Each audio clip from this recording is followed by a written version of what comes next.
I'm Joe Catalano with an AM Quincy news update for Wednesday, June 11th.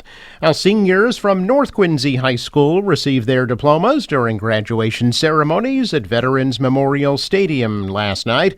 About 400 students in the class of 2025 received their diplomas as a light mist fell on the gathering. Class officers included salutatorian Catherine Chen, valedictorian Amy Tan, and class president Hannah Spratt, all speaking of their past experiences in Quincy Public Schools and offering congratulations and best wishes to their fellow graduates. Once again, Mayor Thomas Koch quoted the late Captain Richard Stratton of Quincy in encouraging the graduates to learn from the past. Council President Ian Kane told the class to learn about blockchain and cryptocurrency because the world is, quote, being run by nerds. Superintendent Kevin Mulvey told the graduates that they are resilient as Quincy has been for the past 400 years. Quincy High School held graduation ceremonies on Monday night. QATV will replay the North Quincy High School commencement today at 2 and the Quincy High graduation tonight at 8 o'clock, and both are available at QATV.org anytime. Two people, a woman and a youth, were wounded in a shooting in Brockton yesterday. Not immediately clear if anyone had been arrested. About an hour after the shooting on Battles Farm Drive, police said it happened about 5:30 p.m. They were actively investigating. The woman and youth, identified only as a male juvenile, were rushed to a hospital and reported to be in stable condition. Brockton firefighters noted that they and EMS were assisting with the response. Police didn't say if the two injured people were related.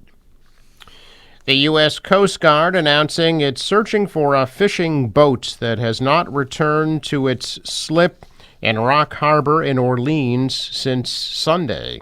According to the Coast Guard, the FV Seahorse is a white 30-foot fishing boat with a mermaid on the bow and Seahorse painted on the stern in rough lettering. Coast Guard said the boat and its captain, Sean Arsenault, were known to be fishing in the vicinity of Eastham's Target shipwreck in Cape Cod Bay, but a cell phone ping last placed the boat 2 miles offshore of Chatham. By phone, Arsenault's brother said he's very worried now that 3 days have passed. He said his 64-year-old brother went out clamming with his girlfriend and never returned. On Sunday, Sam Miller found a GPS unit on a nearby beach. The name on the blue tape matches the missing boat, and her family left a note on Arsenault's pickup. However, when the truck hadn't moved the next day, they called the harbor master, who alerted the Coast Guard. As the Coast Guard investigates and continues to search, Arsenault's brother said he had a message hoping that he would return safely. Coast Guard is now urging members of the public with any information to call the Southeastern New England Command Center at 866-819-9128. The Dana-Farber mammography van is going to be at the Kennedy Center in Quincy today from 8 a.m. to 4:15 p.m. Pre-registration is required by calling 617-632-1974. The van is being hosted in conjunction with the City of Quincy's Health Department. State budget honcho Matthew Gorkowitz told municipal officials yesterday that Massachusetts is on track to rake in nearly $3 billion from its surtax on household income greater than about $1 million, more than double the estimate used to craft this year's budget. The Department of Revenue reported last month that the state had collected just less than $2.6 billion from the so-called millionaire's tax between July of last year and April of this year, surpassing the $2.4 billion that the surtax generated in fiscal 2024, just 10 months into fiscal 25. May and June collections are expected to add to that. Gorkowitz said that he now thinks the total fiscal 25 surtax collections could be closer to $3 billion. The Healey administration and legislative Democrats have used conservative collection estimates in the first few years of the surtax, which was approved by voters in 2022. Under the Constitution, revenue generated by the surtax can only be used for education or transportation initiatives, and the conservative estimate has given lawmakers extra money to dole out separate from the traditional state budget process.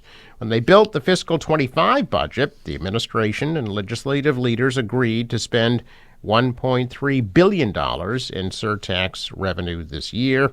If Gorkovitz's estimate proves correct, the legislature could have as much as $1.7 billion to spend sometime after the Department of Revenue certifies the full-year surtax collection amount in the fall. When they agreed on a consensus revenue estimate earlier this year, the Ways and Means Committee chairman mutually estimated that the state would collect $2.4 billion from the income surtax, but they agreed to spend at most $1.9 billion from that in the annual budget, which, like the surtax surplus, is also the subject of conference committee negotiations.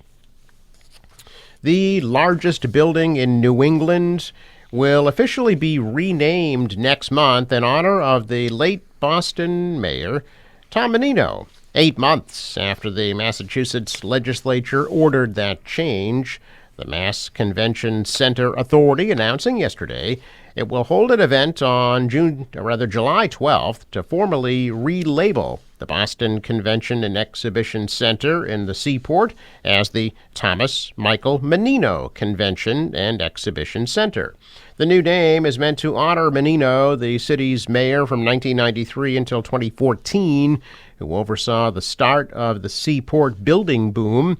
The name change was included in an economic development law that the governor signed in November. Senator Nick Collins, the South Boston Democrat who represents the Seaport, said the relatively new neighborhood of Boston would not be what it is today without the late Menino. Collins pointed to Menino's collaboration with state and federal lawmakers to develop the Seaport and open the center in 2004.